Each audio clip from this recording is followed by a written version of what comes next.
one more thing about Shaytan that I recently learned, that is described in the Quran, and I found it just absolutely fascinating. وَزَيَّنَ لَهُمُ الشَّيْطَانُ أَعْمَالَهُم.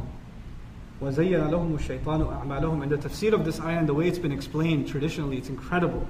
Shaytan beautified, for some people, Shaytan beautified what they do for them. So whatever they do, they think they're doing a beautiful job. This is actually it's multiple kinds.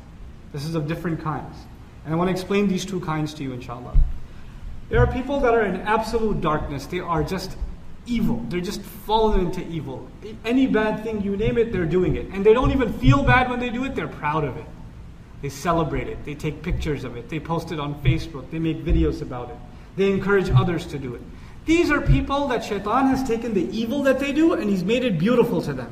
Even though in and of itself it's an ugly thing, whatever they're doing, it's fascinating to them. But the scarier one is this next one. There are people who are doing what they think is a good thing. They think it's a good thing. But as a matter of fact, they're doing what Shaytan wants them to do. That's the scary one. You see, and I'll take 2 minutes to explain this and I'm done. In our deen, there are priorities. One way to think about this, in our deen, there are priorities. There are things that you absolutely must not do, they are haram. There are things that you absolutely must do, they are fard on you. And then there are additional things that you should do if you have opportunity. But if you don't get to do them, you're not in trouble. It's good if you do them, but you're not in trouble if you don't do them. You understand what I'm saying to you? Okay. For some people, Shaytan comes to them and says, do this extra stuff, and it's amazing that you're doing it. You're so amazing that you're doing this extra stuff.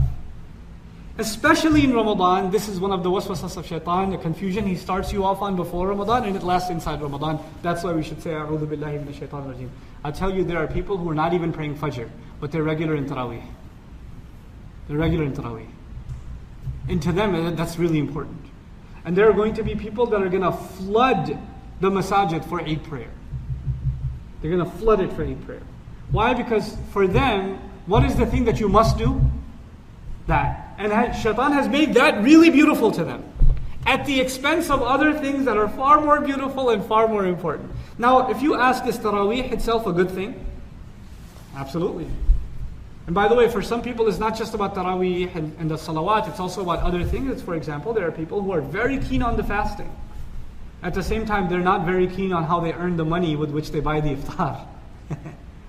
Right? So there's one thing that's been beautified at the expense of something else. How you make your money is not a big deal. So what Shaitan does is he takes one aspect of our deen and he makes it beautiful to us so we can put all our attention on that and forget about all the other things that our deen wants us to do that are very important too.